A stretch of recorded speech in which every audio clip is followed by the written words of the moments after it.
Bonjour à toutes et tous, vous écoutez First Print, votre podcast comics préféré, et vous avez appuyé sur lecture pour un nouveau...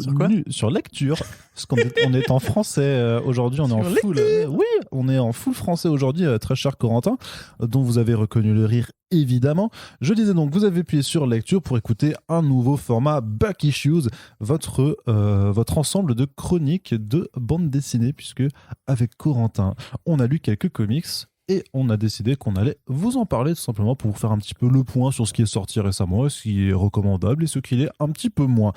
Une nouvelle émission sur la VF, puisqu'on est toujours en retard, en retard, comme ce putain de lapin blanc, comme le disait un grand rappeur français il y a 10 ans. Ouais.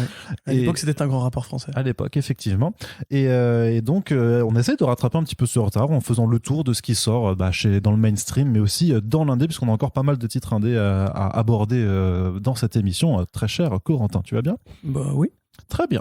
Alors, toi, sans plus tarder, moi ça va très bien aussi. C'est vrai ? Mais les gens ne s'intéressent pas trop à cette question. Mais non. Mais si. Mais non. Allez. Ils écrivent, mais comment il va Arnaud en ce moment ? Et Corentin, il va bien ? Vite, dites-le au prochain podcast. C'est ça. Et voilà, vous avez été exaucés. Ah bah. Les gars, on fidélise. Voilà, croyons en vos rêves. Et rêvez grand. Surtout, il y a des très grands rêves. Corentin, on va commencer tout de suite avec une première partie mainstream, on va dire. On va tout de suite aborder les super-héros pour ensuite se concentrer plus sur des titres en indépendant. Et on va parler d'un titre qui, lorsqu'il avait été annoncé et quand on en avait parlé dans les front pages, je crois est à ce jour le plus gros fou rire enregistré dans ce podcast. Je veux bien sûr parler de Batman Fortnite. Et qui c'est qui rigole maintenant ? Voilà, c'est ça. Qui c'est qui en rigole maintenant ? Donc, un titre écrit par Christos Gage avec Donald Mustard, qui est le directeur artistique. C'est pour ça qu'on avait rigolé. C'est pour ça, oui, parce que c'est Donald Mustard.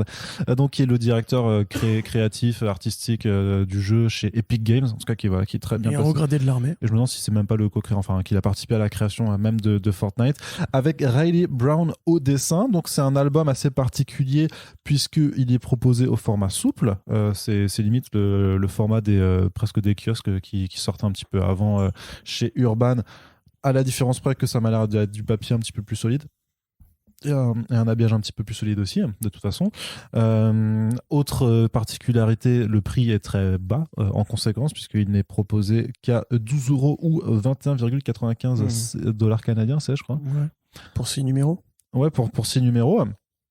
Et bien entendu, la particularité, comme pour la VO, c'est qu'il y a un code à l'intérieur à récupérer qui permet de débloquer du contenu in-game dans Fortnite, c'est-à-dire des accessoires et des skins. C'est ce qui avait été l'argument de vente aux États-Unis. C'est reproduit ici pour la version française.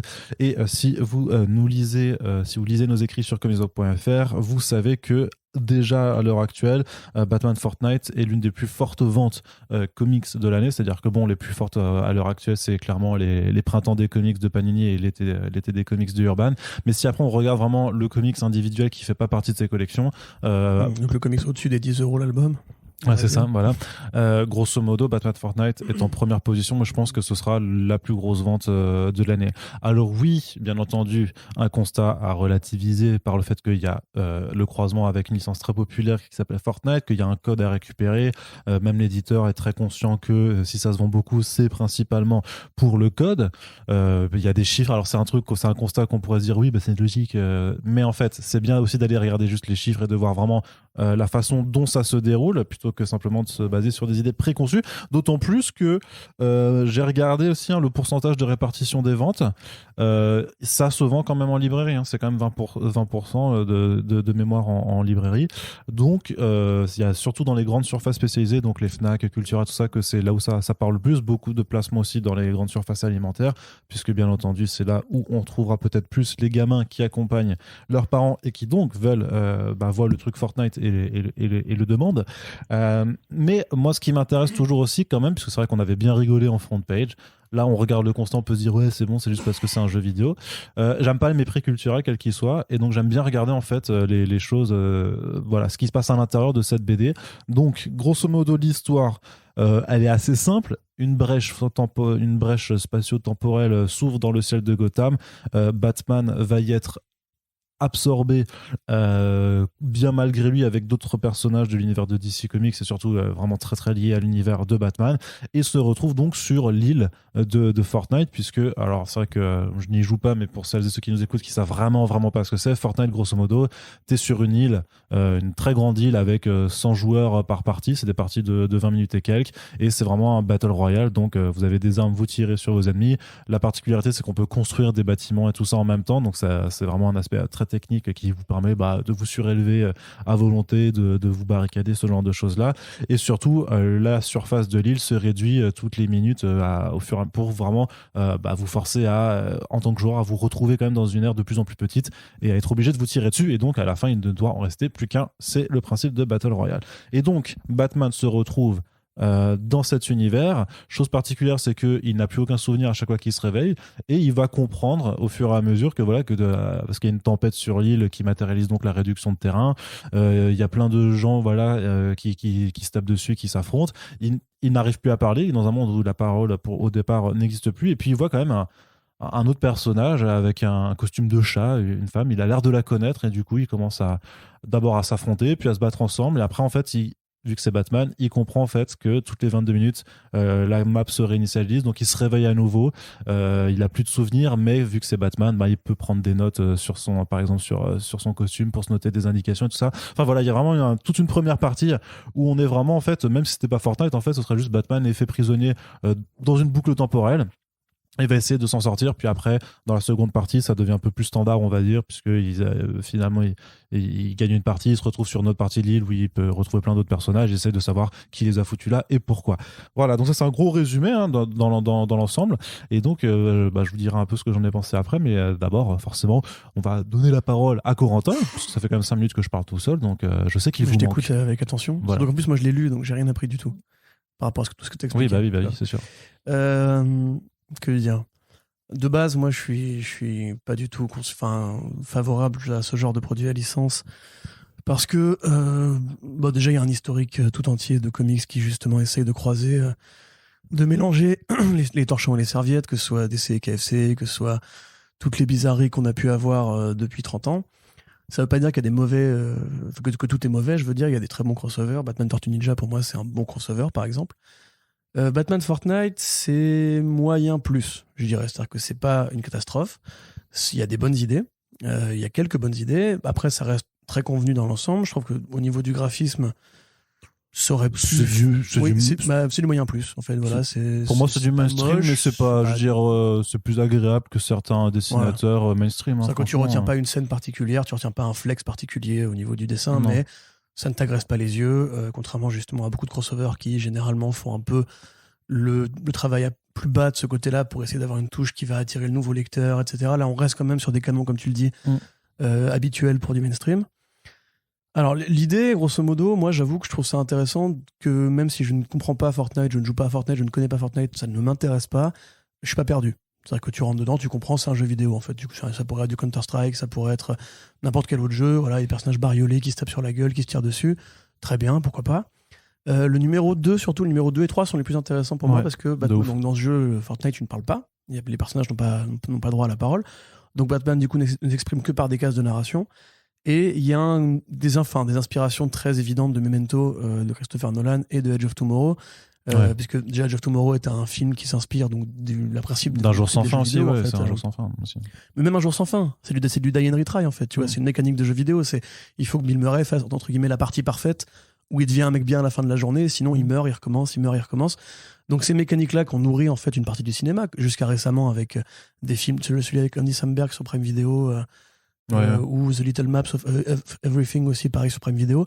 C'est tout un genre en fait de fiction, la boucle temporelle infinie, qui là pour le coup est plutôt bien incorporée parce qu'effectivement c'est Batman, que dans une situation comme celle-là, forcément il va essayer de se débattre pour comprendre, parce que c'est un détective, parce qu'il est intelligent, parce qu'il fomente des plans.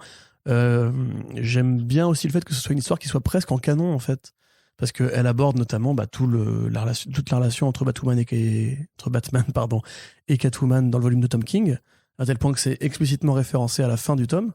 C'est plutôt curieux, c'est pas du tout une histoire qui jaillit du néant, elle se base sur le travail de Tom King, quelque part peut-être pour essayer d'inciter les lecteurs qui seraient rentrés par là à poursuivre ensuite l'amour entre Batman et Catwoman en comics classique. Ça, c'est aussi assez bien fait. Moi, j'avoue, je suis assez faible de ce côté-là. Tu me mets Batman et Catwoman qui sont immédiatement amoureux, qui sont, entre guillemets, destinés à être ensemble. C'est ce qui est le cas ici, ça marche très bien. Maintenant, passer le numéro 3, quand, je vais pas spoiler, mais quand un autre personnage d'essai rentre dans la boucle et commence vraiment un long travail d'exposition pour comprendre qui a ouvert la brèche, comment libérer ceux qui sont déjà dedans, etc. Là, ça devient beaucoup plus chiant à mon sens. C'est-à-dire qu'on rejoint en fait le côté il faut expliquer. Limite, j'aurais pu prendre comme le numéro 3 où il affronte Snake Eyes. J'aurais pu prendre plus de numéros comme ça, tu vois. Ah, plus de numéros où on profite justement du côté un peu loufoque et un peu fourre-tout en fait de l'univers Fortnite, qui est un univers qui n'a pas de cohérence graphique, tu vois. C'est tous les personnages sont justement bariolés et peuvent venir d'univers différents parce qu'il a absorbé beaucoup de références et d'influences différentes. Différents. À tel point d'ailleurs que Fortnite, c'est même une sorte maintenant de grand festival de franchise, puisqu'il y a plein de trucs qui ont été. Oui, il y a des croisements, et puis même d'un point de vue comics, faut se rappeler qu'il y avait déjà eu en fait un premier crossover. Alors c'était avec le Thor. Est-ce que c'était le Thor de Donny Cates? Ouais, je crois Thor 4 ou Thor 5, un truc comme ça. Il y avait en fait une ellipse et ils avaient fait une courte histoire où justement, enfin, dans le comics en fait, des personnages étaient aussi aspirés par une brèche temporelle et ça avait fait du contenu in-game dans Fortnite. Genre, il y avait eu après une saison où il y avait eu un truc narratif où tu voyais les personnages Marvel et t'avais du coup ça suivait le comics, tu vois. C'était sachant que voilà, Fortnite, c'est vrai que moi, même sans le connaître, en fait, j'en entends parler parce qu'ils font souvent des happenings comme ça. Ouais, et puis ils font des concerts. Enfin, c'est vraiment devenu un hub. Il y a même des trailers qui sont balancés dans Fortnite en exclusivité. Il y a du Second Life un peu maintenant, tu vois, dans le l'utilisation. métaverse. Ouais, c'est ça. Ouais. Mais donc voilà, dans l'ensemble, justement, parce que moi, je suis contre ces bulles d'enfermement ludique, on va dire. Je suis un vieux connard de ce point de vue-là et j'assume très bien. Même j'ai cru comprendre que la commu Fortnite, très disparate évidemment, était pas forcément la plus chouette du peu que j'en connais, mais peut-être que je dis une connerie, hein. Dites-moi si vous jouez à Fortnite et que vous êtes un mec bien, ça m'intéresse, ou une meuf bien. Maintenant voilà, je pense que de ce qu'on peut espérer de ce genre de produit à licence, on est quand même dans le haut du panier. C'est-à-dire qu'effectivement, oui, tu te sens pas insulté à la lecture, il y a des vraies bonnes idées, tu sens que le scénariste essaye de coller à ce qui marche chez Batman dans cette situation très, très précise, très particulière, et limite qu'il y ait une sorte de mise en abîme en fait du jeu, avec justement voilà, tout un tas de gimmicks, tout un tas entre guillemets de rationalisation en fait de concepts ludiques, comme justement comme tu dis la map qui se réduit et qui devient une sorte de tempête, voilà, à la mais il faut vraiment que je retrouve le nom de ce film, à la film de Andy Samberg sur Prime Video, où pareil on va justement te mettre, là il y a une porte de sortie, il faut que tu passes par là, là c'est la tempête violette grosso modo. Assez chiant le traitement de Harley Quinn, par contre là je trouve vraiment ils ont pas compris de quoi ils parlaient avec ce personnage là. Non mais c'est ridicule, enfin voilà. En ce moment on a une bonne Harley Quinn sur HBO Max que je suis en train enfin de découvrir. J'ai l'impression qu'il y a beaucoup de produits de ces comics qui devraient s'inspirer justement de ce qu'ils font avec cette héroïne, plutôt que de considérer que c'est encore la wildcard un peu loufoque, un peu gamine, qui veut justement jouer aux jeux vidéo. Je trouve ça un peu raté de ce point de vue-là. Bah, elle a toujours été très, très folle et excentrique. Là, quelque part, c'est vraiment un truc ultra coléré où tout le monde se tape dessus.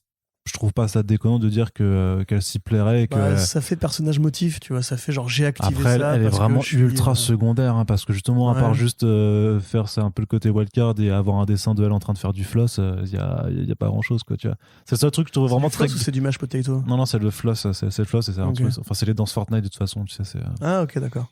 C'est le seul truc Je savais pas qu'il y avait des danses. C'est le truc mais si, il y a plein, mais. Et après, c'est vraiment l'influence de Fortnite sur. Je veux dire, il y a des gens qui font des footballeurs, tu sais, parfois qui marquent un but et qui font une danse qui vient de Fortnite, ce genre de choses. Il y a plein de gens qui reprennent ces mouvements et tout ça.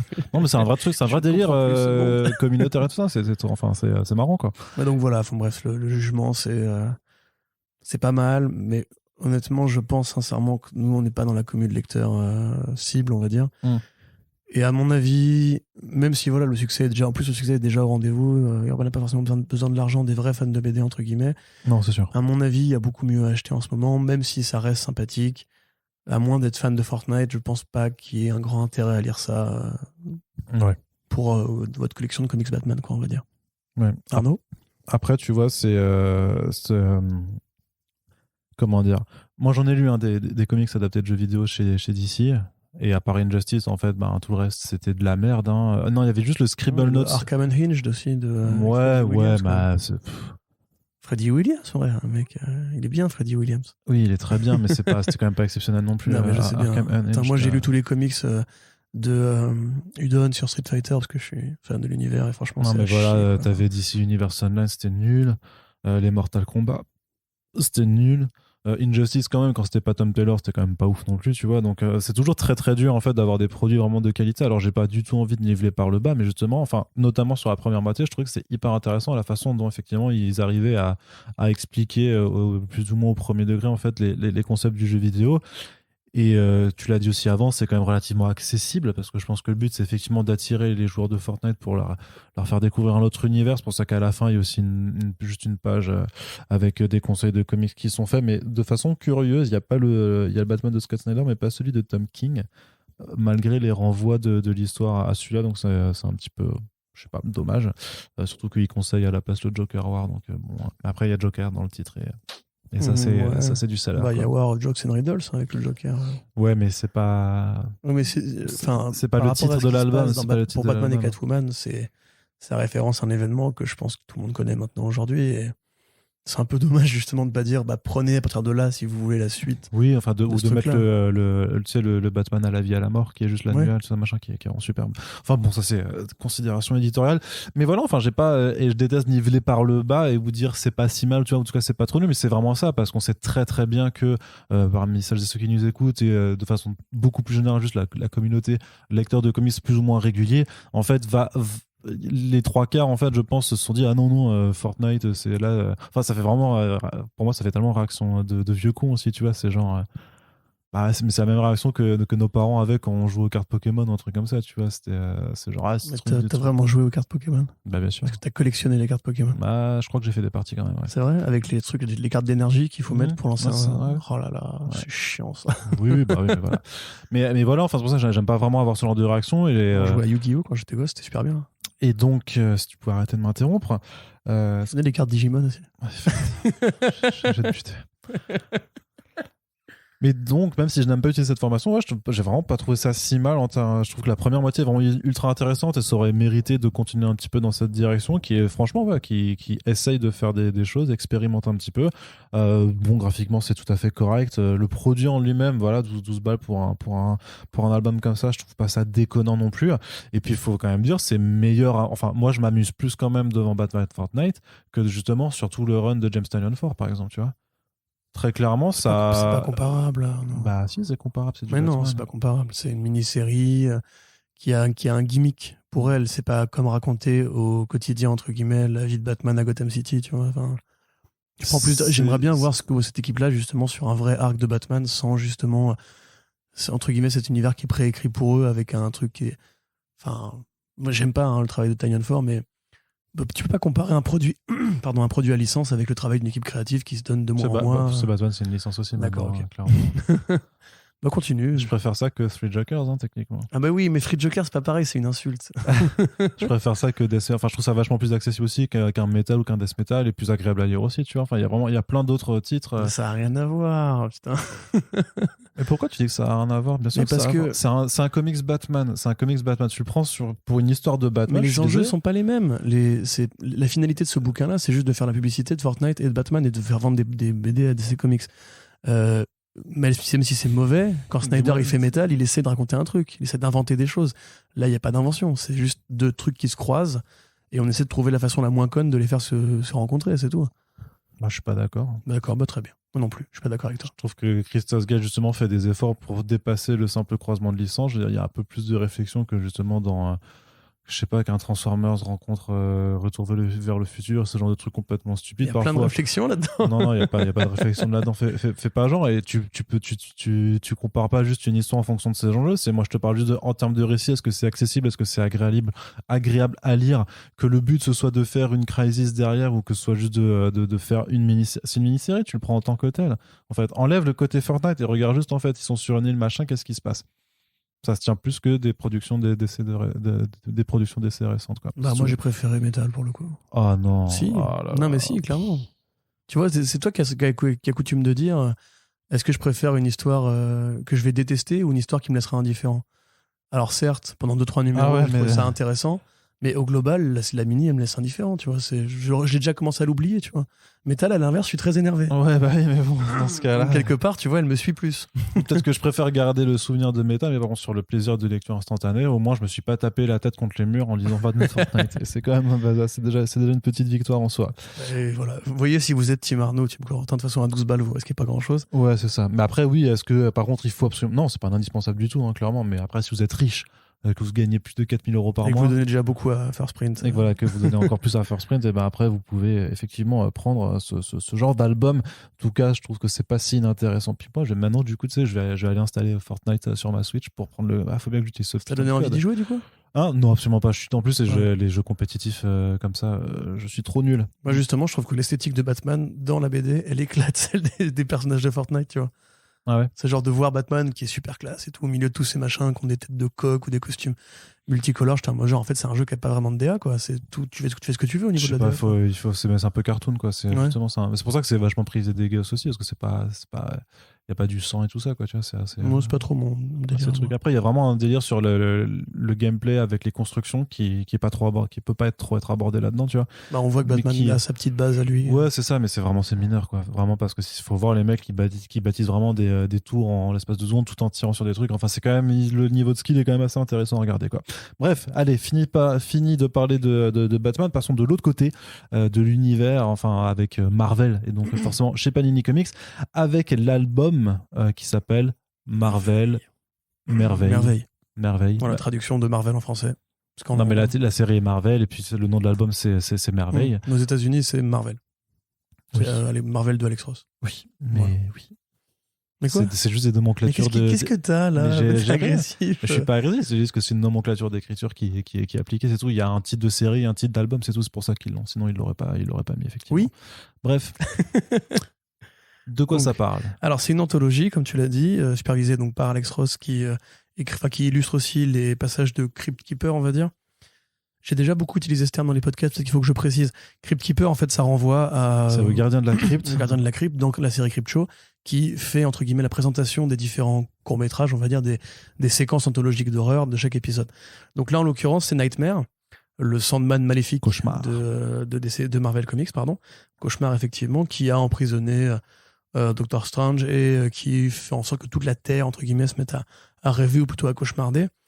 Ce qui fait jaillir du coup plein de petites histoires illustrées par des artistes talentueux, puisque en l'occurrence ça participe aussi à l'effort entre guillemets de Marvel pour relancer un peu l'héritage de Kurt Busiek et Alex Ross.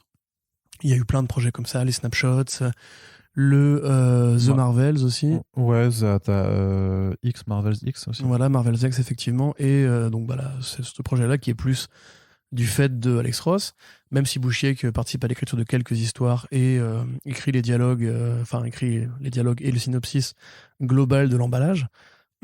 Donc dans l'ensemble, on a plutôt des bons décidément des bons dessinateurs qui se relayent. On a donc du Frank Espinosa, on a évidemment du Bill Sienkiewicz, on a du Liber Mero, on a du Steve Rude. Enfin, on a plein de gens vraiment très talentueux.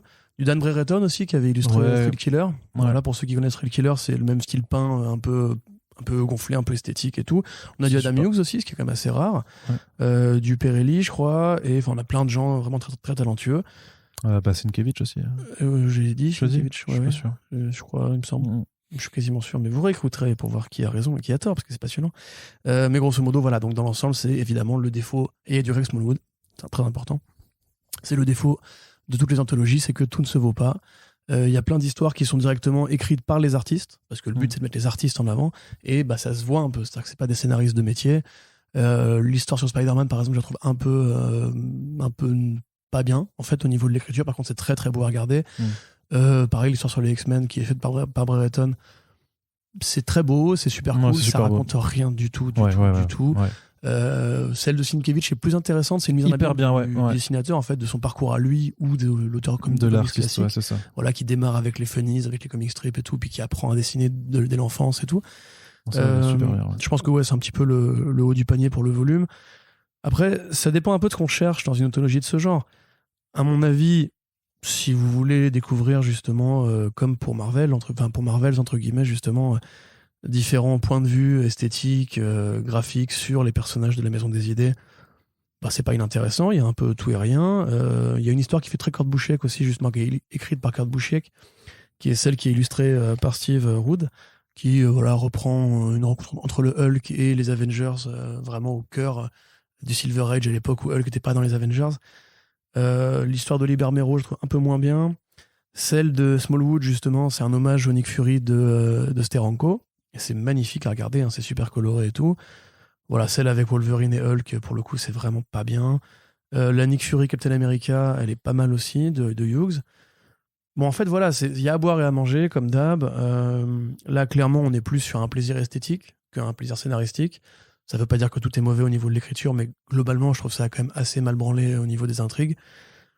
Je sais pas trop ce que t'en penses, Arnaud, parce que moi, j'avoue, j'ai du mal à former un avis global sur le volume, vu que c'est quand même très disparate en termes de style. Ouais. Moi, je dirais que c'est bien, mais pas ouf. En fait, j'apprécie les anthologies et je trouve qu'il y a vraiment des styles graphiques qui sont super intéressants à explorer. Par contre, je trouve vraiment que narrativement, enfin, je trouve que voilà, c'est le problème de toutes les anthologies, hein. Il y en a qui sont vraiment chouettes. Je trouve que vraiment juste le chapitre de Bill Sienkiewicz est incroyable. Je trouve que c'est hyper intelligent et en plus c'est Sienkiewicz, donc forcément c'est ultra bien dessiné. Il y a d'autres histoires. Moi, enfin personnellement, j'ai bien aimé le côté très taciturne de l'histoire de Bermero, même si c'est vrai qu'il est pas, voilà, il a pas non plus l'espace de faire un grand truc. Par contre, graphiquement, c'est trop fort. C'est parce que c'est Libermero. Mais le truc, tu vois, limite, ce qui m'a le plus dérangé, c'est que même si elle est toute petite l'histoire, je trouve que vraiment les fillers de Alex Ross, c'est vraiment Ouais, pas c'est ouf, chiant. quoi. Ouais. Ça raconte rien en plus. Surtout qu'en plus, il n'y a pas d'avancée en fait, parce qu'à chaque fois, il fait ah, je suis méchant, je conquis les rêves, et tu ne peux rien faire. Et c'est comme ça pendant les 5 premiers Ouais. numéros, il y a juste une résolution ultra rapide. Alors, la conclusion est plutôt chouette, mais il y a vraiment une résolution ultra expédiée sur la fin. Et je trouve que voilà, le problème, c'est que le liant en tant que tel, genre, n'a pas d'intérêt, n'a pas vraiment Bah, pas d'intérêt, je n'a pense que pas le d'enjeu lion, en fait. il a été mis là pour mettre du Alex Ross. Ouais, c'est ça. Bah, mais, C'est du beau Alex Ross, mais ça sert oui, à rien. c'est vrai que c'est très Ça beau, sert mais à voilà. rien. Donc, je suis pas, voilà, j'ai pas été plus enthousiasmé que ça. C'est pas un mauvais projet. En tout cas, le projet a pas été fait pour de mauvaises raisons. Je comprends le but et tout ça. Mais voilà, franchement, là, tu vas me dire si j'ai le droit de comparer ou pas. Je préfère largement les Marvel Snapchat, pour le coup. Oui, mais là, tu peux comparer. Voilà. Parce que c'est le même principe. Voilà. Mais je suis d'accord avec Mais toi. peut-être Oui, parce en que les plus, Snapchats, du coup, c'est vraiment un numéro à chaque fois, donc il y a plus le temps de mais en développer. plus, les Snapshots aussi, ils font intervenir des artistes qu'on voit peu souvent chez Marvel. Donc en fait, c'était déjà aussi réussi au niveau graphique. T'avais des super histoires, enfin des super jolies histoires, justement, en plus d'avoir de très bons scénaristes à l'écriture. Que là, en l'occurrence, tu comprends l'intention de Ross, je pense, qui s'est dit, bah écoute, si Marvel veut remettre en avant les Marvels, Marvel, c'était pas que un bon scénario, c'était aussi moi, qui à l'époque bah, n'était pas forcément la vedette que je suis devenu ensuite. Et que j'ai imposé, enfin je parle à la place de Alex Ross là, et j'ai imposé justement une façon différente de voir la BD en termes de dessin. Donc là, il veut rendre entre guillemets l'appareil à des jeunes ou moins jeunes, parce qu'il y a quand même des mecs qui sont très confirmés là-dedans. Mais il oublie justement que l'équation Marvel, c'est une bonne écriture et un bon dessin. C'est pas juste un bon dessin. Et là, pour le coup, moi, au niveau scénario, je vais dire, voilà, bon, j'aime beaucoup celle de Steranko, enfin de Smallwood, pardon. J'aime bien celle de Acuna aussi, qui fait cette espèce de course à la mort de l'an 2000 où tous les personnages de Marvel sont réinventés comme des elle est marrante celle-là. j'allais dire des coureurs, des pilotes entre guillemets. C'est-à-dire que Captain America a une grosse Harley Davidson avec un bouclard devant. T'as le Ghost Rider qui chevauche, etc. Ça c'est super cool pour le coup. C'est vraiment, faites-moi une mini-série avec ça, tu vois. Un univers à la Mario Kart, j'allais dire, voilà, où les personnages de Marvel sont pas des combattants mais des pilotes à la F0. Ce serait super cool. Je dirais aussi, ouais, quand même celle d'Eric Powell est pas mal. Parce que c'est vraiment du The Goon dans le texte en fait. C'est-à-dire que Dr. Doom a capturé le Silver Surfer. Dr. Doom qui est vraiment le zombie priest de The Goon. Et Spider-Man et The Thing vont se battre pour des cannelloni. C'est super marrant. C'est absurde, ouais. Voilà, c'est super bien foutu. Celle-là aussi, celle-là, la Black Widow justement, In Hell, de SK, donc de SK, pardon, qui est plutôt très jolie, mais j'ai vraiment du mal. Alors c'est un style vraiment années 40, hein, on dirait du Bob Kane, mais peint. C'est vraiment, j'ai du mal à comprendre ce qu'ils ont essayé de raconter avec ça, quoi. T'as une romance entre la première Black Widow et le Red Skull qui est vraiment Hitler en plus dans cet univers-là et qui est condamné à l'épouser en enfer et à vivre une vie de partout éternelle sur le Styx. Je comprends pas la finalité même morale, tu vois. C'est un cauchemar, c'est l'illustration voilà, d'un cauchemar. bref. Ouais. Et si pour l'histoire de Sienkiewicz quand même qui vaut carrément le coup. Celle de la mort est vraiment mauvaise, par contre, ça pour le coup, c'est à la fois mal écrit et mal dessiné. Donc ouais, on est peut-être justement dans le bas, pour reprendre le coup du panier, dans le bas de ce que Marvel a pu faire avec la revamp des Marvels. Mais à mon avis, voilà, peut-être feuilletez-le, si vous avez un regard d'artiste, si vous aimez la BD pour les dessins, ça peut se valoir, peut-être pas à 22 €, mais c'est vrai que ça... y a des histoires qui valent la peine d'être lues. Après, à mon sens, il aurait été mieux justement que Kurt Busiek supervise mieux, entre guillemets, Alex Ross, et que les deux travaillent pour que lui-même vienne rajouter un petit peu de gouache, parce que les numéros où Busiek est là et participe à l'écriture sont très réussis aussi. Donc voilà, après moi, c'est pas forcément un coup de cœur, j'avoue, mais dans l'ensemble, j'aurais envie, si tu veux, de voir certains projets qui sont là-dedans accoucher de mini-séries derrière, tu vois. Ouais, très bien. Et donc effectivement, le prix est relativement élevé, donc si vous voulez le prendre, mieux vaut d'abord le feuilleter, je pense, et voir vraiment si l'ensemble vous plaît, si c'est vraiment le genre de projet qui vous intéresse. On va passer maintenant du côté de l'indé, avec une sortie des humanoïdes de H1, du label H1, donc qui propose dans un album relié le Space Bastards de Eric Peterson, Joe Aubry et Darick Robertson, co-créateur de The Boys. Le nom est connu, grand artiste de BD trash aussi, clairement. Aussi. Voilà, Transmétropolitan. Très très connu. Il faisait aussi Section 8, non non, c'était Rose Brown, c'est John McCrea. Non, John McCrea, ouais, effectivement, pardon, rien à voir. Enfin, c'est l'univers de Hitman, du coup. C'est ça, dans l'univers du Hitman. Mais il avait pas fait du Hitman, alors, du coup, Robertson, un petit peu? Ah, c'est possible, mais peut-être sur des bonus ou quoi. Parce que vraiment, c'est vraiment John McCrea. Je n'ai pas tout le détail. Mais c'est cette galerie de dessinateurs. C'est partie des accompagnateurs classiques de Garth Ennis, avec Dillon, avec McCrea, avec Rose Brown, etc. Voilà. Donc, Space Bastards nous emmène dans un univers futuriste où, grosso modo, le job le plus risqué dans l'univers, parce que les planètes communiquent entre elles, et tout ça, on est vraiment dans la grosse science-fiction très, très généreuse. Voilà, c'est la livraison en fait de courrier. On reprend le click and collect ou juste les livraisons de Amazon, et puis on applique ça dans un univers de science-fiction très cruel, qui joue aussi très violent. Qui aime beaucoup jouer sur l'humour noir, et donc en fait on assiste au devenir d'un gars qui bosse dans une boîte nulle à la compta, qui en fait perd son boulot parce que le capitalisme, et donc en fait devient un coursier galactique, et doit apprendre les rudiments du métier, sachant que en fait quand on te livre un colis, quand on te file un colis, n'importe qui peut essayer de te le récupérer, et plus tu voles un colis qui a été récupéré plein de fois, en fait, plus après ta prime de livraison sera importante. Donc, bien entendu, il n'y a rien qui se passe mal, puisque tu risques de te faire dessouder, tirer dans le dos par tous les autres coursiers qui sont en compétition, puisque le capitalisme aussi. Corentin, qu'as-tu pensé de cet album qui est plutôt... je trouve assez péchu, tout simplement, dans son action, dans sa violence, et surtout son humour un petit peu outrancier. Moi, j'ai super bien aimé. Je suis très content de cet album. Je crois que c'était un crowdfunding au départ, avant de devenir un projet des Humanos. Il me semble qu'on l'avait couvert à l'époque sur le papier. Bon, évidemment, ça surprendra personne si je dis que je suis fan de Darick Robertson, qui est pas un artiste particulièrement subtil ou même élégant ou esthétique dans sa façon justement de poser les trames.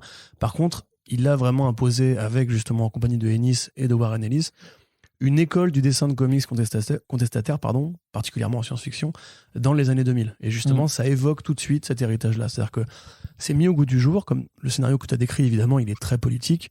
Le mot qui fait peur. Il parle évidemment de la vraie uberisation moderne du travail, c'est-à-dire ce mec qui avait un 35 heures, qui est viré et qui n'a pas d'autre option que de devenir un agent à son compte, comme les livreurs Deliveroo, comme les livreurs Amazon, etc., avec justement ce que ça comprend comme danger, avec le fait que les patrons font ce qu'ils veulent. Et là, en l'occurrence, on a une bonne allégorie du patron qui fait ce qu'il veut. Le patron est un personnage extraordinaire dans cette BD. C'est une sorte de flambeur qui est obsédé par la mythologie amérindienne. Et alors qu'il n'est pas spécialement amérindien, il va absolument s'intégrer au lore amérindien, au point justement d'être un mec hyper raciste, mais qui adore les Amérindiens.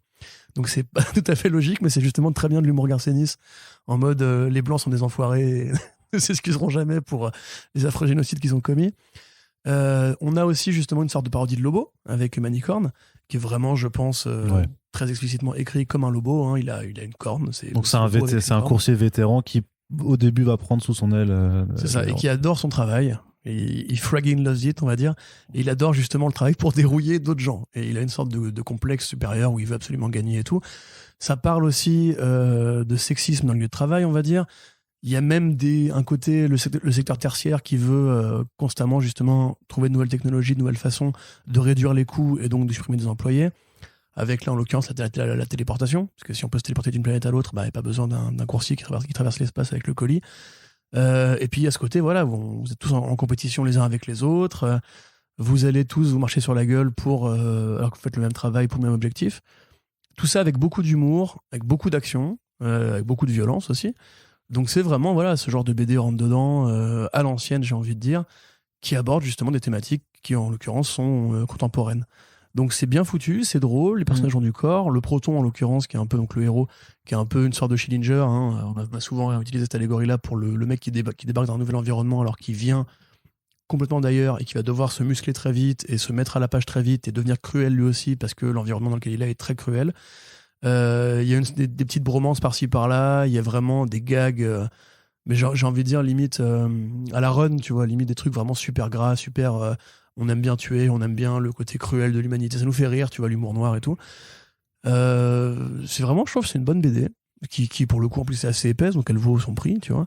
La fab à la limite peut-être un peu hostile, je trouve, parce que c'est cover grise, bleu, noir, etc. C'est vraiment des couvertures qui font très justement années 2000, post 90, tu sais, où le noir était vraiment à la mode, où il fallait faire un truc un peu enfin en termes de comics, agressif, les comics avec enfin les trucs noirs, enfin les dos noirs, c'est non mais la cover, je te dis. La cover. La cover, je trouve qu'elle est chargée. Les couleurs qui sont utilisées sont pas forcément. Je t'avoue que le texte passé au Kick and Collect, je l'ai pas trop passé compris. Au Kick and Collect, on dirait, tu sais, le truc qu'on met sur une affiche de film pour faire cool, tu vois. Ouais, c'est ça, mais le truc, c'est que c'est pas un sticker, quoi, tu vois, c'est que c'est intégré à la couverture. Ouais. Après, vraiment, c'est la couverture, quoi, on s'en branle. Non, mais je parle de l'objet, je te dis, moi, c'est après, voilà, je vous conseille vraiment de lire cette BD si vous êtes comme moi fan de Lobo, si vous êtes comme moi fan de The Boys aussi, quelque part, si vous êtes fan justement de toutes ces histoires qui prennent la science-fiction à la fois au sérieux pour évoquer des vrais trucs et à la fois vraiment beaucoup de second degré. C'est de la bonne BD d'action sur l'ubérisation du travail, sur Lobo. Non, c'est ça, mais c'est ça. Et puis c'est vrai que du Lobo, on n'en a pas forcément énormément depuis quelques temps. Alors, il y a des mini-séries un peu particulières, mais je trouve que les trucs Lobo and Crush ou le Superman versus Lobo, là, enfin, c'est jamais, c'est pas du Lobo à la comment s'appelle ce monsieur Lobo. Bah si, mais si, il y a monsieur, un anglais justement qui est ultra connu pour Simon Bisley. Simon Bisley, oui, tout à fait. Putain, je suis fatigué. Tu l'avais pas, Corentin, c'est vraiment pas très. Je suis fatigué. Ouais, c'est pas. Bref, on n'a pas eu de Lobo façon Simon Bisley depuis longtemps. On se rappelle encore du Lobo emo des New 52. C'était quand même bien marrant ce truc. Toi, tu te rappelles? Franchement, avec le recul, ça me fait. Faudrait que j'aille relire. Je crois que c'est assez gaulerie, quoi. Parce qu'il butait en plus l'ancien Lobo, c'était incroyable. Mais t'avais pas Delirium qui voulait publier le masque Lobo aussi? Je sais plus, peut-être, il me semble. Peut-être, mais c'est pas lui qui aura les droits, je pense, clairement. Ah ouais? Bah, il y a Lobo, donc je pense que DC prime sur Dark Horse. Peut-être. C'est pour ça que c'est ceux qui font Joker, le masque, déjà. Enfin bref, tout ça pour dire que ça fait du bien d'avoir justement ce genre de délire spatio contestataire. Donc voilà, moi j'ai plutôt apprécié. C'est aussi assez long, donc il y a le temps d'avoir des retournements de situation. C'est bien développé. Il y a pas trop enfin on rentre très vite dans le sujet quand même. L'exposition a pas besoin de durer trop longtemps. Et puis bah si vous n'êtes pas réfractaire au style de Robertson, c'est moins violent que. Ça n'a aucun rapport que The Boys ou que même son dernier Hellblazer. Tu vas me faire chier longtemps et que ça n'a aucun rapport. Et du coup, tu peux comparer les deux, c'est des séries indées par le même dessinateur. C'est pas comme comparer Tiny Odd et un projet de comics Batman Fortnite, bordel. C'est ça, allez. Tu m'emmerdes. Mais du coup, voilà, BD que moi je conseille personnellement. Ouais, c'est recommandé. C'est recommandé. Et puis même, voilà, si vous vous intéressez à ce truc-là, Humano... c'est la meilleure. Toute une école de BD science-fiction du futur un peu violente, mais là pour le coup, par rapport justement à ce que fait H1 entre guillemets, franchement, c'est le meilleur album H1 qui soit sorti en termes d'original graphique. À part si tu prends CID Island qui marche sur un délire très différent, mais qui était pas mal, mais que là, je pense que si vous êtes dans la case des comme moi, enfin, si vous avez les mêmes goûts que moi et Arnaud, a priori, ça devrait matcher. Voilà, parce que dans les originals, on avait eu Portuary récemment qui était rigolo, Oui, non, mais qui sans était pas, plus. non, qui était pas mémorable du tout. Bon, c'est vrai qu'ils avaient Nick Nevin et la Reine de Sang qui était sorti au tout début, qui pour le coup était vraiment pas mal, je trouvais. Parce Traduit que... par le commis, ça, non? Hein? Traduit par le commis, ça, non? Je sais plus, Ok. peut-être. J'en sais Et rien. puis il y avait Lansky aussi. Bon, pour le coup, ça, je l'ai lu et c'est pas terrible du tout. Lequel? Lansky, tu sais, c'est la biographie de Meyer Lansky, enfin la biographie. Ah, Meyer, tu veux dire. Voilà, oui, pardon, oui. Mise dans le présent, tu sais, c'était le mec qui était un mafieux super connu, qui avait travaillé avec la mafia irlandaise, la mafia italienne, etc. Ça, pour le coup, moi, fan de ces histoires-là, je l'ai lu et honnêtement, ça vaut pas la peine. Ouais, donc voilà, donc vraiment, bah voilà, donc Space Bastards, c'est recommandé, clairement. Ça fait plaisir d'avoir une petite sortie comme ça chez cet éditeur. On continue toujours dans l'indépendant. On va parler d'un grand monsieur, mais d'anciens travaux, d'un grand monsieur qui nous parviennent en France avec donc du Brian Bolland, donc quand même le dessinateur iconique de Killing Joke, par exemple, mais aussi Camelot 3000. de Camelot 3000, et encore tout simplement. Les covers des Invisibles de Grant Morrison. Non. Non. Qu'est-ce que j'oublie? Bah, il a fait du Judge Judge Dredd Dredd, aussi. oui, Judge Dredd aussi, mais bon, je vais pas non plus. Voilà. Il a fait quelques segments sur Judge Dredd. Et D'ailleurs, bientôt dans ma bibliothèque. toujours pas, Mais, toujours pas. Donc voilà, donc c'est un recueil qui s'appelle les Bolland Strips. C'est sorti chez Comics Initiative, donc dans leur collection Mavericks. Et j'en profite aussi pour placer rapidement, excuse-moi, C'est que beau, hein, si non. vous aimez justement Bolland en mainstream, vous avez l'album Brian par Bolland chez Urban Comics, qui est un artbook de toutes ses covers et tous ses travaux pour DC. Donc si vous voulez la collection complète des différents artbooks ou des bouquins qui parlent de Bolland, il y a déjà ça fait du coup une belle offre en France. voilà. Et donc, qu'est-ce que c'est que ça? C'est une collection de strips de Brian Bolland, donc sortie paru il y a des décennies. Alors, au début, on commence avec deux histoires courtes, et après, par contre, c'est vraiment une collection de strips, de planches, en fait, de gags, en fait, qui tiennent sur une planche, grosso modo. Alors, qu'il écrit et qu'il dessine. Parfois, il coécrit, parce qu'il y a, par exemple, un Buddy Starcher qui participe parfois à l'écriture de certains dialogues.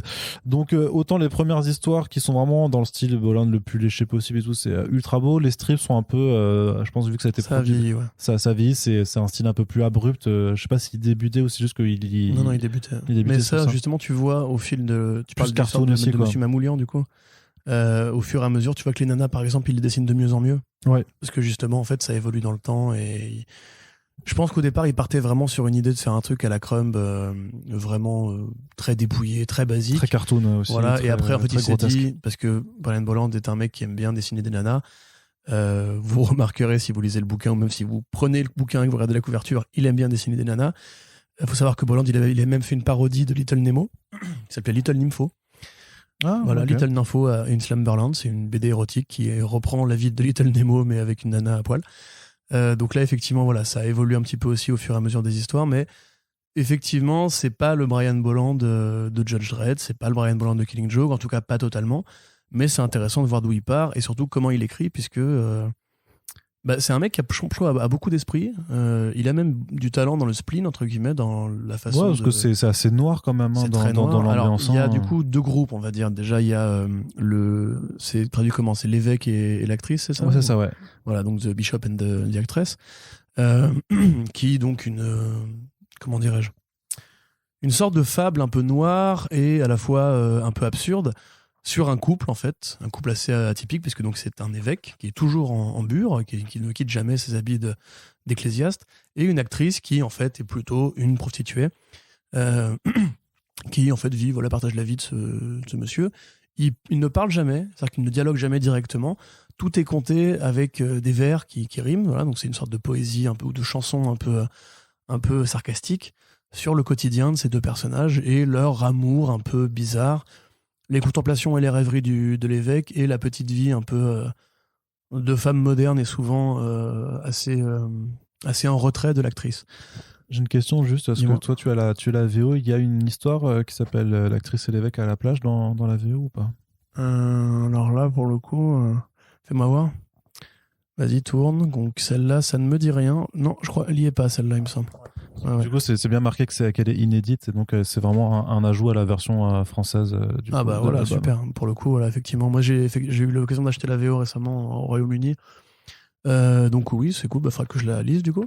Mais grosso modo, donc ça raconte, entre guillemets, à la fois la crise de la cinquantaine d'un vieux pépère qui est donc l'évêque et qui s'acoquine d'une jeune femme qui est plus libérée, qui a des mœurs plus légères, qui aime bien le costume et tout. C'est l'occasion pour Bolland de dessiner une jolie nana qui parfois perd ses fringues et tout.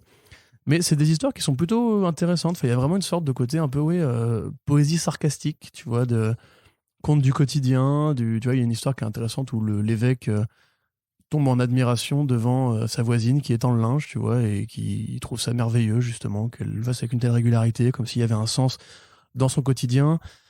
Ça applique, je pense, le regard que Brian Bolland pose sur la vie en général, qui est un regard qui est plein d'humour, mais qui est aussi plein de réflexion, plein de petites morosités qui maquillent, justement, avec ce côté un peu pince sans rire. Et on retrouve ça, justement, plus tard, plus tard, et plus tôt à la fois dans sa carrière, avec Mamoulian, donc l'histoire d'un monsieur, justement, qui est très seul, qui n'arrive pas à trouver de compagne, entre guillemets, et qui se passionne pour l'art, se passionne pour les sujets d'actualité. Un petit peu comme les idées noires de Franquin, il y a des espèces de chroniques qui parlent justement de politique et d'actualité dans ces comic strips d'une page. Alors, il faut savoir que Brian Bolland, avant de travailler chez 2080, il avait une carrière en tant qu'illustrateur dans les fanzines et dans les magazines underground, notamment Time Out. Je crois que c'est expliqué justement que ces histoires-là sont parues à l'époque de cette carrière-là. Donc effectivement, si vous rentrez là-dedans, vous allez voir que ça n'a pas grand-chose à voir avec le Brian Bolland réaliste et limite photoréaliste, parce que Brian Bolland a quand même un style très anatomiquement correct, très détaillé, très fouillé dans les expressions du visage, avec ces aplats d'encre très noirs qui donnent un contour, une réalité, une matérialité très différente de beaucoup de ses comparses britanniques. Là, en l'occurrence, c'est vraiment du comic strip, c'est vraiment du comics de presse, entre guillemets, très, très léger, mais qui a quelque part, les mêmes similitudes avec l'évêque et l'actrice, puisque ça parle de solitude, ça parle d'un vieux monsieur qui s'en amourache ou qui plutôt est fasciné par différents profils féminins, deux en l'occurrence principalement. L'une qui est une sorte de petite punk qu'il aime bien, qui contente pas forcément l'idée de faire un truc avec lui, et une autre nana qui croise dans un bar et qui recroise ensuite, a priori dans ses rêves, ou même dans la rue parfois, qui elle est plus une sorte de pin-up qui est trop belle pour lui, trop jeune pour lui, trop folle pour lui, mais qui, parce qu'il est intéressant ce garçon, ce monsieur, continue d'avoir une sorte d'amitié un peu saine. Donc c'est souvent des histoires qui finissent comme ça, genre il n'y a pas forcément de conclusion. Ouais, c'est un peu abrupt. Voilà. Parfois. Il s'en amuse d'ailleurs parce qu'à un moment donné il répond à un courrier des lecteurs. Ça peut être frustrant quand tu vois pas le bout en fait, ou que tu n'arrives pas forcément à cerner ce que Bolland c'est un petit côté raconter. les peanuts, tu vois, c'est un petit côté pareil, le spleen, on va dire, justement, de ce monsieur dont la vie en fait n'a pas de sens et a juste vocation à reboucler. Alors c'est un style particulier, hein, vraiment, il faut pas prendre ça pour de la BD narrative, pour de la BD qui développe même dans le long un propos précis. Le propos, en l'occurrence, c'est une sorte de contemplation du quotidien d'un homme solitaire qui est sympathique, a un grand cœur et un peu les couilles pleines aussi. Donc on va dire que c'est deux trucs qui présentent bien justement une facette qu'on connaît très peu de Brian Bolland, qui est celle de l'auteur en fait, parce qu'il écrit quand même très peu, avec différentes perspectives sur le style et l'approche esthétique du bonhomme. Il y a quelques préfaces, postfaces, illustrations qui justement, texte qui explique un petit peu comment est-ce qu'il a créé ces personnages-là, qu'est-ce qu'il avait en tête à ce moment-là de sa carrière, etc. Donc c'est aussi bien si vous aimez, comme moi, lire la prose de Brian Bolland. Et comme je disais, si vous avez déjà le Brian par Bolland ou si vous comptez l'acheter, ça vous fait un ensemble assez dense de tout ce qu'il a pu faire avant et après DC, enfin avant et pendant DC plutôt. Donc moi je le recommande carrément. Je pense que Brian Bolland, ça ne se refuse pas. Et puis c'est vrai quand même que les histoires justement de l'évêque et l'actrice, c'est en noir et blanc du Bolland comme ça, c'est super beau. Ouais, de ouf. Il y a vraiment une énergie, il y a vraiment une vie dans ces personnages qui sont immédiatement héritier de Hollywood un peu. Un héritier de Hollywood un petit peu, mais en plus grinçant. Quand même, tu vois, les sourires de Bolland généralement sont souvent assez bizarres, assez monstrueux, comme s'il y avait un truc qui n'était pas naturel, qui allait avec, tu vois. Il sait matérialiser une sorte d'effroi un petit peu grimaçant comme ça, que je trouve vraiment génial. C'est aussi, tu sais, c'est les fameux rictus de terreur des gens qui croisaient les juges noirs ou les juges sombres dans 2080, ou même Killing Joke, c'est le sourire des gens qui ont croisé le Joker, etc. Mais je parle, et Arnaud, t'as un avis peut-être dessus aussi? Ça fait depuis que tu parles que j'abonde dans ton sens, ou que je ponctue. Non, c'est pas vrai. Le hochement de tête. entendu. Absolument pas. Bah non, c'est vrai que moi je suis moins connaisseur que toi de Brian Bolland, même si j'ai à l'heure actuelle apprécié tout ce qu'il a pu faire, mais c'est vrai que je n'ai pas encore lu son Judge Dredd. Ça ne saurait tarder. Mais je trouve ça je trouve ça super beau parce que j'adore son style. Je trouve que c'est intéressant de voir la façon dont ça évolue. Mais après, comme dit, j'ai une réserve juste un peu sur l'écriture parce que j'ai trouvé que parfois que je voyais pas trop où il voulait en venir sur ces petites histoires individuelles. Mais je suis ultra fan par contre juste d'avoir en fait ce genre de travail, de pouvoir découvrir effectivement une partie beaucoup moins connue du dessinateur, d'avoir un album qui est plutôt joli. En l'occurrence, ça accompagne bien aussi, tu sais, parce qu'à côté ils ont sorti les Bo Jeffries de Alan Moore. Donc je trouve que ça fait un bon ensemble d'automne à retrouver, d'avoir un petit peu d'Alan Moore à côté d'avoir du Bolland. Donc non, j'avais soutenu pour le coup, hein, clairement, ça c'est un album que j'ai soutenu directement et je suis bien content de l'avoir fait parce que voilà, je trouve que l'édition est en carton, tout ça très bien. J'ai pas vu effectivement la VO pour pouvoir comparer avec la Fab. Moi, je te le ramènerai, mais c'est sensiblement le même format et les mêmes couleurs. Et je crois pas que la cover soit la même, par contre. Non, parce que c'est une cover, c'est une variante, celle-là, c'est une édition limitée, du coup. Moi, je crois que c'est celle-là, justement, celle qui est en 4e de couve, qui sert de cover normale, avec justement voilà, l'évêque électrique. Alors que là, sur la couverture variante, il y a des soldats et une fille toute nue. Et du coup, tout à fait. J'ai pris la couverture avec la fille toute nue, évidemment. Bah oui. Et aussi les soldats. Sinon, tu ne serais pas Arnaud Kikou. Et voilà. Allez, on continue avec un petit passage chez Delcourt. On a 2 titres indés à aborder. Le premier, c'est une série qui nous vient de Berger Books chez Dark Horse Comics. Je crois que c'est le premier Berger Books qui sort chez Delcourt. Ça s'appelle Tomorrow. C'est écrit par Peter Milligan. C'est dessiné par Jesus Hervas et mise en couleur par James Devlin.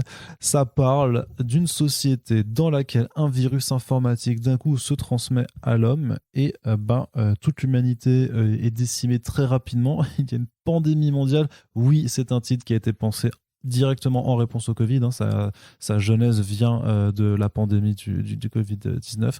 Donc l'histoire était déjà un petit peu présent dans la tête de Milligan, mais il l'a vraiment écrite en réponse à ça. C'est dans la postface écrite par Milligan.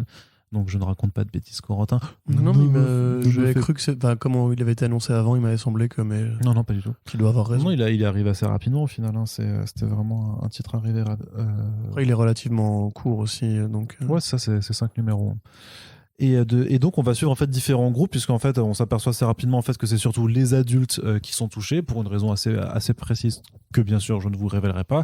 Et contrairement en fait à pas mal de récits où en fait vu que techniquement les enfants ils sont cool et que c'est juste qu'en grandissant on devient tous des enfoirés, beaucoup de fiction dépeignent en fait ce genre de réalité comme une société qui irait mieux, puisque on laisserait que des jeunes esprits curieux, ouverts d'esprit, sympathiques et tout ça, et qui ont envie de changer le monde pour le meilleur. Sauf que dans Tomorrow,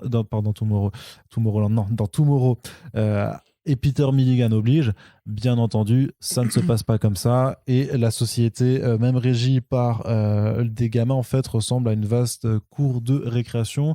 Et vous savez très bien ce qui se passe, vous avez des gamins aussi dans les cours de récré, on se chamaille, on se dispute, parfois les gamins peuvent être très cruels, et donc c'est une société tout aussi cruelle qui est en train de se mettre en place avec des gamins ou avec des groupes de femmes, très violents du coup. Et dans ce monde-là, en fait, un jeune joueur de violoncelle qui est atteint d'autisme, je crois. Non, je sais pas comment ils ont traduit ça, mais en anglais, c'est non... Ah non, oui, non, c'est pas ça. C'est un truc genre cerveau non normal ou comportement non normal, un truc comme ça. Oui, c'est pas du tout l'autisme. Après, moi, je trouvais que ça ressemble à une dépiction de l'autisme par rapport au fait. L'autisme, par contre, il a pas les... Parce qu'il n'arrive pas à lire les sentiments des gens avec le visage. Donc, par contre, il n'a pas le côté... l'expression d'un personnage autiste. C'est-à-dire qu'en fait, c'est plus... il a un syndrome X ou Y de timidité maladive, il a du mal à se connecter à ses émotions, etc. Et on va suivre effectivement son histoire à lui, en parallèle aussi d'autres personnages, parmi lesquels un ingénieur informatique américain qui essaie de comprendre l'origine du virus et de travailler avec celui qui a créé le virus, pour le compte du KGB, j'allais dire, pour le compte du gouvernement russe. Et également un jeune homme qui dirige une équipe de foot dans une école privée, qui est un gosse de riche, qui lui, pour le coup, pète un câble façon Sa Majesté les Mouches, Et oui, et puis aussi un groupe de survivants qui était en team building, enfin une boîte qui faisait du team building sans technologie, que donc n'a pas été, comment dirais-je, atteinte par le virus. C'est ces trucs où en gros, allez, on va dans la nature, on range les téléphones et on survit, voilà, c'est ça, ouais. et team building. Et en fait, là aussi, évidemment, ça va partir en vrille, à la Walking Dead. Donc voilà, c'est plein d'influences qu'on a un peu déjà l'habitude de croiser. Ah oui, puis il y a la sœur aussi du violoncelliste, Syrah, je crois, qui elle, pour le coup, va plus rejoindre une sorte de gang de nana latino. Sororité très vénère, quoi, basée un peu sur un culte de déesse de la mort. Et, C'est ça, avec les fameuses peintures de déesse de la mort à la Lucha Libre. Et voilà, je crois qu'on a fait le tour des personnages. Ouais. Donc c'est différentes individualités qui vont justement vivre différemment la pandémie et surtout, parce que la pandémie n'est qu'un motif, la nouvelle société est en train de se créer. Donc comme tu le dis, ça aborde justement ce point de vue à la Les Garçons Sauvages, à la Sa Majesté les Mouches, Ouais. à la South Park dans l'épisode L'Homo en M, où les gamins vont péter des câbles et s'organiser dans un nouveau monde, aussi un peu à la Why the Last Man quelque part. Puisque un héros va traverser les États-Unis en quête de sa sœur, pas en quête de sa meuf, mais en quête de sa sœur, et justement essayer d'apprendre un peu plus de choses sur lui. Ça parle de politique, ça parle justement de l'ingérence russe au niveau informatique, avec les fameuses virus et compagnie. C'est très politique. C'est très politique. C'est pas mal. Il y a des scènes qui forcément évoquent effectivement le quotidien pandémique qu'on vient tous de vivre collectivement, même si c'est un virus qui est beaucoup plus énervé, hein, évidemment. Ouais. Il y a des trucs qui font vraiment très Walking Dead, il y a des trucs qui font vraiment plus Why the Last Man. Dans l'ensemble, c'est plutôt bien digéré. Moi, j'avoue, j'ai pas pris une claque. Pour celui-là, je suis peut-être un peu difficile maintenant. C'est une bonne histoire, mais à comparaison, si tu veux, qui ne veut rien dire, encore une fois, Arnaud, tu vas être content, j'ai préféré The Resistance, typiquement, tu vois. Ouais. Dans le côté, justement, comment répond-on à la pandémie avec une bande dessinée, enfin, même si The Resistance avait anticipé la pandémie plutôt que d'y répondre. Je trouve que c'est bien foutu, les personnages ont du corps, il y a quelques histoires intéressantes, c'est très noir, ça finit pas forcément bien pour tout le monde, hein, loin de là. Il y a même des mecs, enfin des gens à qui tu t'attaches et qui finissent par se faire massacrer la gueule. Il y a même pas, c'est hors champ limite. L'histoire du violoncelliste, moi j'avoue, il m'a un peu agacé ce personnage. Je trouve qu'il est intéressant, mais il y a, comme justement il n'est pas totalement autiste et on a du mal à mettre des mots sur ce qu'il a en fait. Et puis l'allégorie justement de Rostropovitch, de Rachmaninoff, tous ces grands violoncellistes qui citent dans tout le volume. Moi, j'ai pas les références justement que ça convoque et je comprends pas vraiment quel rôle la musique a à faire dans l'histoire, etc. Ouais, je vois. Tu vois, il y a des trucs qui m'échappent un peu. Graphiquement, c'est plutôt intéressant, c'est solide. C'est pas renversant, mais c'est solide. J'aime bien l'histoire de Syrah, par exemple. Tu vois, espèce d'éveil qu'elle a avec le délire spiritique des drogues et tout, et du côté réveil de ton être intérieur et compagnie. Donc voilà, je sais pas ce que toi t'en as pensé. Ouais, je suis relativement de ton avis. Après, moi, j'aime bien les ambiances post-apocalyptiques et tout ça, et je trouvais que c'était intéressant. Bon, après, je t'avoue que moi, j'ai un énorme problème juste, mais c'est dans ma suspension de crédulité, c'est comment un virus informatique fait pour passer. Pour devenir biologique, ça n'a aucun sens. Ça n'a littéralement aucun sens parce qu'on est quand même dans un univers réel, quoi. Tu vois ce que je veux dire? C'est de l'anticipation et c'est de la science-fiction catastrophe. Mais il n'y a pas de super pouvoir, justement, au contraire de The Resistance et tout ça. Donc, je trouve que c'est un peu juste un petit peu loupé. Ça essaie de faire dans le monde réel le délire de DC's et ça ne marche pas du coup. T'as un album d'un Bilal aussi qui s'appelle Bug, qui part sur un truc un peu similaire aussi, où pareil, là c'est l'inverse, c'est-à-dire que c'est un mec qui devient un disque dur géant, où on lui implante un disque dur dans le corps pour survivre à une sorte de maladie qui justement serait causée par l'informatique. Sauf que chez Bilal, justement, c'est un univers qui est surréaliste, et qui s'appuie sur un dessin surréaliste en plus, que là, en l'occurrence, comme tu dis, c'est quand même des proportions assez réelles, à tel point d'ailleurs que la technologie finit par rattraper la BD, puisque à la fin, on parle d'ondes radio pour essayer justement de freiner la pandémie et tout. Donc effectivement il y a un truc qui déconne. Moi c'est pas ça parce que c'est une licence poétique, ça me dérange pas plus que ça.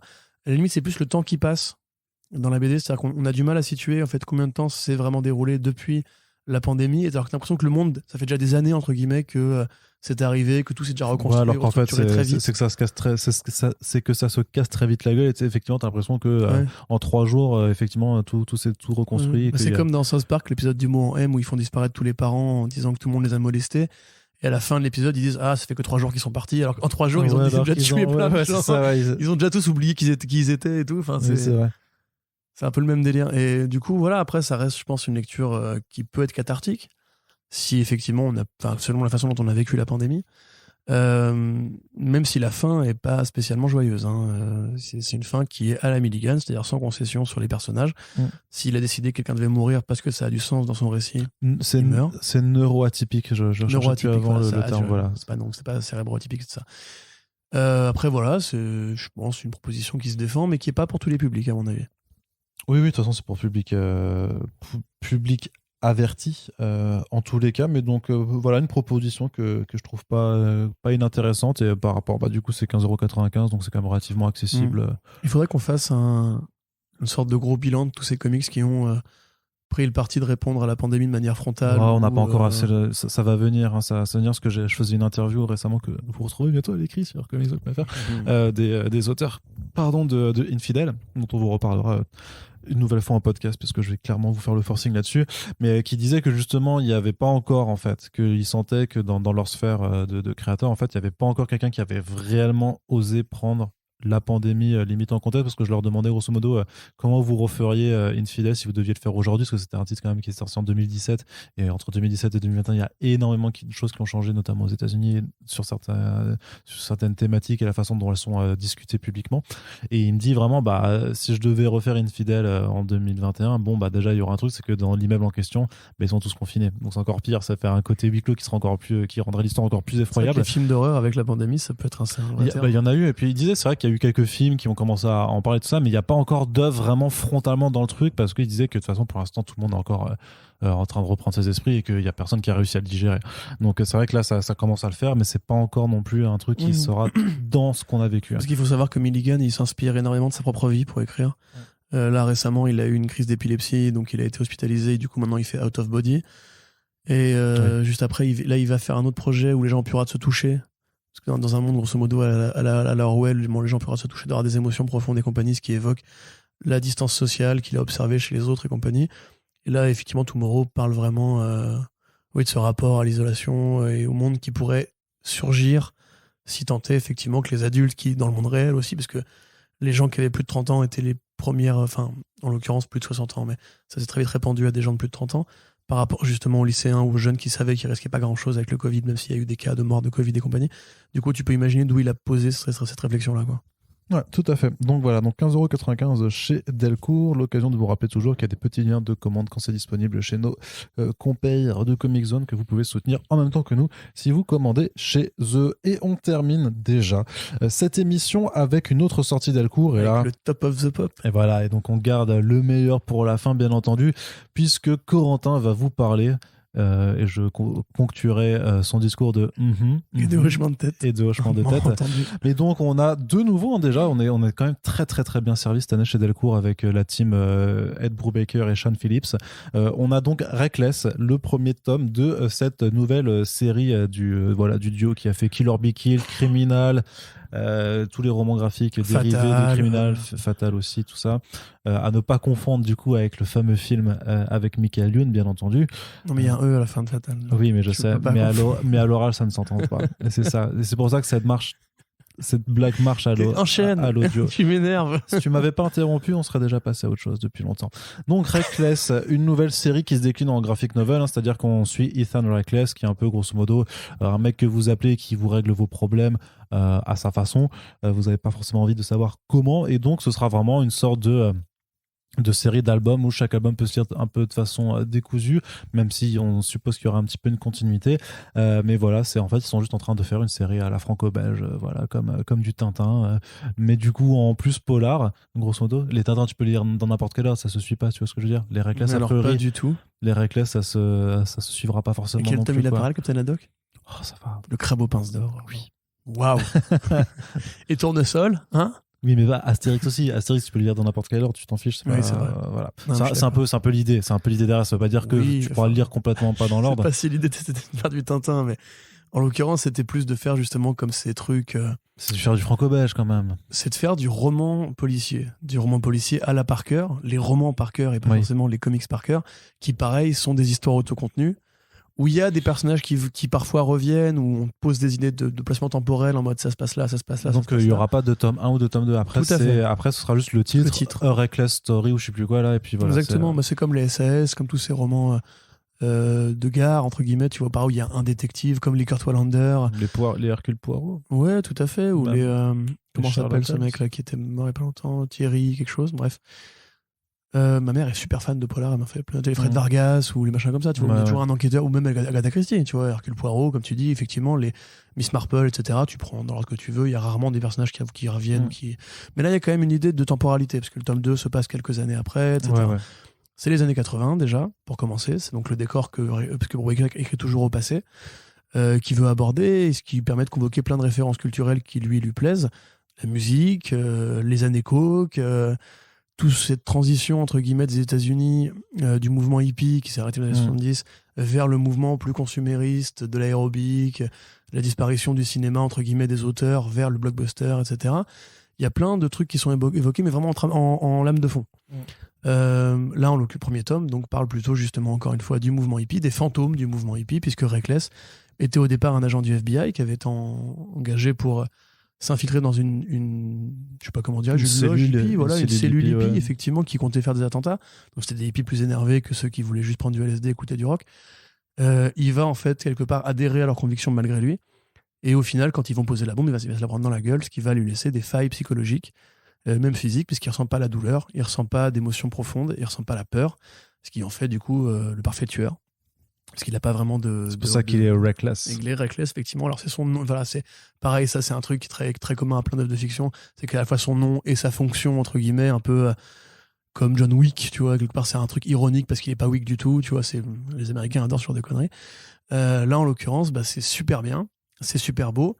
Mais je ne suis pas d'accord avec toi parce que tu as dit que j'allais faire un monologue et que tu allais juste hocher la tête. Ouais. Et pour une fois, tu vas parler de Brubaker, tu vas parler de Sean Phillips parce que j'aimerais bien avoir ton avis sur la question. Bah non, parce que la question c'est Dennis Cowan. Exactement. Donc ça marche pas. Donc vas-y, qu'est-ce que t'en as pensé? Bon, je me suis fait chier. Hein. C'était vraiment pas fait. Justement, je préfère Tintin, tu vois. Quitte à comparer à ce qui est comparable. Mais moi aussi, je préfère Tintin, c'est pas la question. Non, c'est super bien. Bah non, mais du coup, oui, nouvelle licence, entre guillemets, de ce duo créatif que j'aime à suivre. Même si il me manque toujours Fatal et Criminal dans ce que j'ai pu lire d'eux. J'ai lu le reste. T'avais attaqué Criminal récemment, non?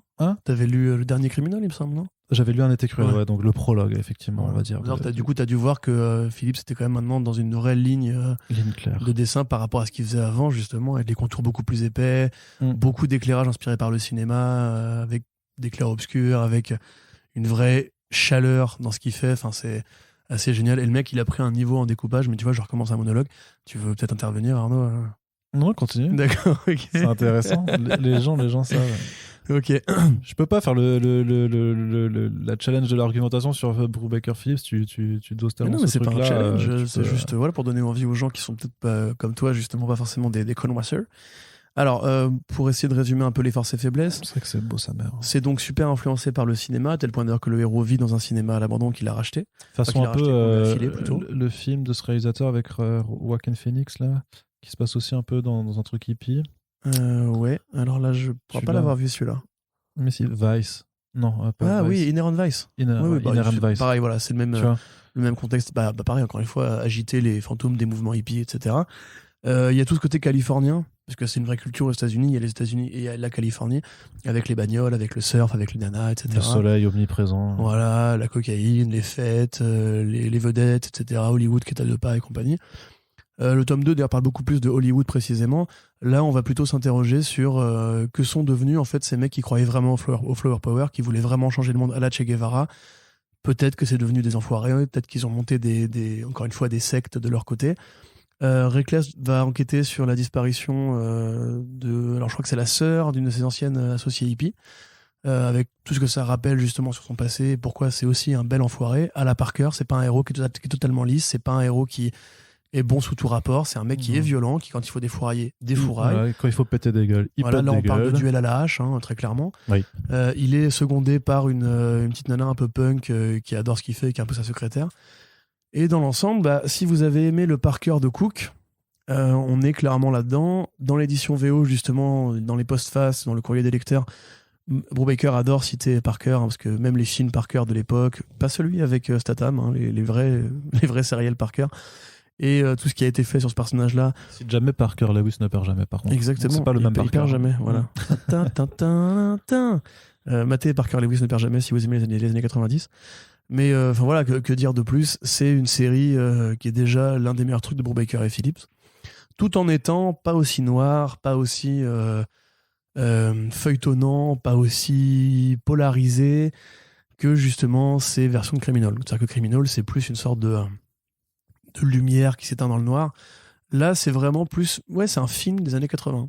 C'est un film en celluloïd sur un détective à la Colombo musclé, on va dire, qui mène des enquêtes, qui mène des opérations coup de poing et qui, à la fin de la journée, interroge toujours, entre guillemets, ces deux Amériques, les démocrates et les républicains. Le côté, on a eu l'opportunité de changer le monde, on l'a pas fait.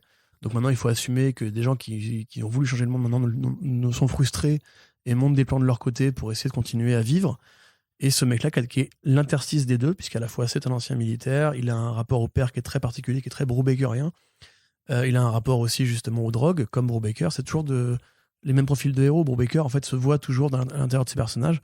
C'est pour ça qu'il met ce qu'il a vécu lui, donc le côté un peu racailleux des débuts, le côté drogue, le côté passion vraiment pour les enquêtes.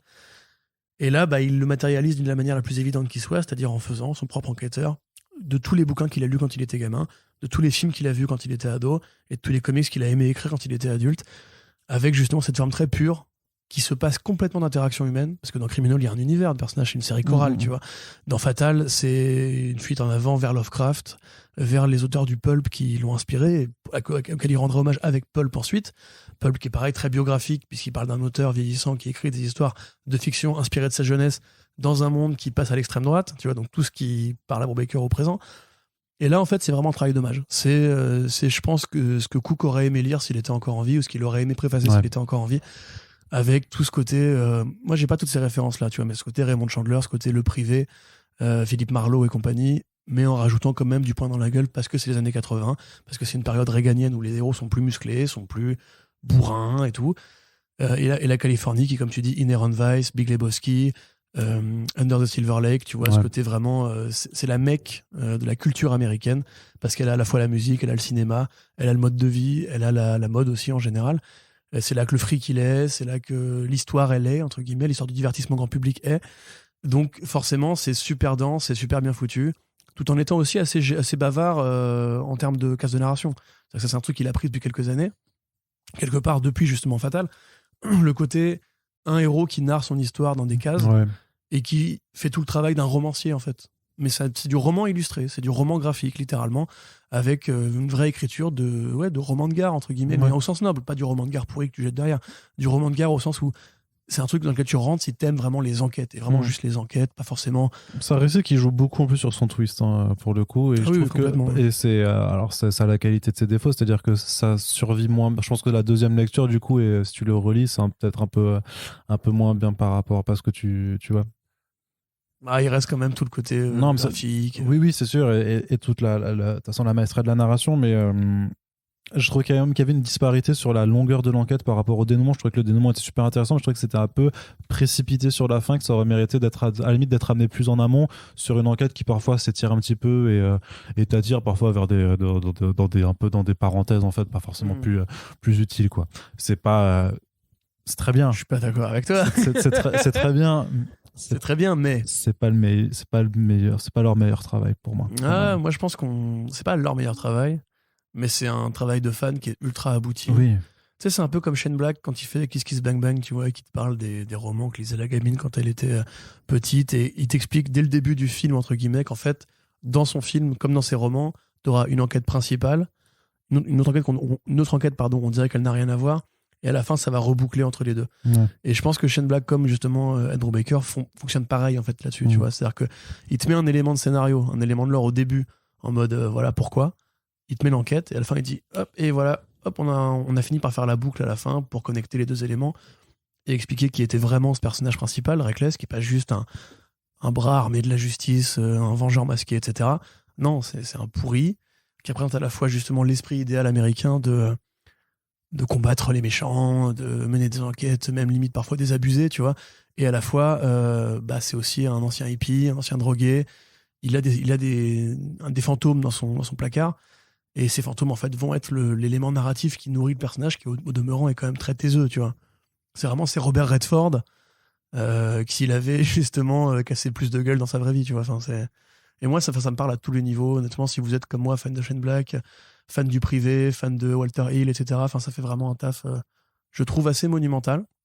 Mais comme tu dis, c'est pas criminel, c'est pas fatal, c'est pas ce Brubaker-là, c'est un Brubaker vraiment qui fait du Darwin Cook, avec un Sean Phillips qui fait du Sean Phillips, mais avec des beaux éclairages, avec... Ça déchire, c'est tout. Voilà, qu'est-ce que tu veux que je te dise de plus, Arnaud Arnaldomen, hein? Sachant que le tome 2 est encore mieux, je tiens à le dire, puisque le tome 2, c'est vraiment justement du Under the Silver Lake avec le cinéma. D'accord, très bien. Voilà. Donc lisez Reckless et soyez heureux dans la vie. Tout à fait. Et du coup, en plus, ça ne coûte que 16,50 €. Donc là aussi, toujours un tarif assez avantageux. Mais c'est bien d'avoir des éditeurs qui sont plus chers. Ça permet de relativiser après le prix de ceux qui le sont un petit peu moins. Mais après, voilà, c'est une bonne fab toujours avec Delcourt. Qui est un peu plus grande que celle de Pulp, non ? Ouais. On dirait un petit peu. Celle de Pulp était un peu frustrante justement pour sa petite taille, malheureusement. Ouais. Mais après ça, je pense que c'est la façon dont ils négocient avec eux, la façon dont c'est sorti là-bas. J'imagine qu'ils n'ont pas forcément le choix tout le temps. Je sais pas comment ils le travaillent. Mais en tout cas, voilà, un très bon album. Forcément, ce sera la méga recommandation là-dessus, quoi. Clairement, de ce podcast, moi je dis quand même ça et les Boy Strips, c'est quand même les. Complètement. Les deux, non, mais Space Bastards aussi. Space Bastards, oui, c'est vrai, Space Bastards aussi. Ouais. Mettons-le, voilà, les trois à prioriser. Quoi. On dirait Kevin Bacon, le mec sur la couverture avec les Ray-Ban. Ouais, effectivement. Alors que dans la BD, pas du tout. Ouais, on dirait Kevin Bacon. C'est vrai. Tu as bien raison, Corentin. Et c'est sur cette remarque très pertinente que nous allons donc conclure cette émission. On espère que ça vous a plu. N'hésitez pas à nous faire vos retours à la fois sur le podcast, mais aussi sur les titres qui ont été abordés. Est-ce que vous les avez lus ou non ? Est-ce que vous irez les lire ou non ? Ça nous intéresse d'en discuter avec vous dans l'espace commentaire du site et sur les réseaux sociaux. On vous rappelle qu'on a une page sur laquelle vous pouvez nous soutenir financièrement pour assurer la pérennité de ce podcast. Le lien est dans la description. Et on vous rappelle aussi que la meilleure façon de nous soutenir et qui ne coûte rien, c'est simplement de partager, tout simplement. Voilà, faites vivre les comics, faites vivre la pop culture avec le pouvoir de votre citoyenneté internet. On vous en remercie. Très très belle journée à vous et on vous dit à bientôt pour le prochain podcast. Salut.